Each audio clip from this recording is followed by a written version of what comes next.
بي ام هوريكوا شوية موديلات بي امات واسعارهم هنا في المانيا عاملة كام.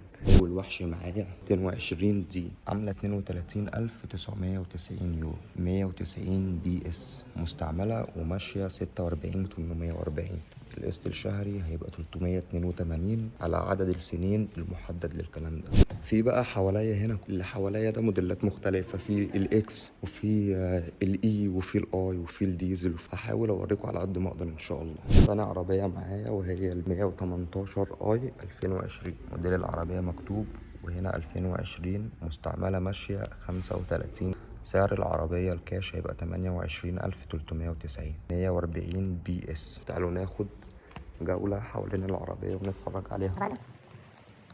طبعا ما شاء الله العربيات هنا هتكون نظيفة، لأن الألمان بيهتموا بعربياتهم وبيحافظوا عليها. هي أي نعم مستعملة، بس بتبقى شبه الجديدة بالظبط في كل حاجة.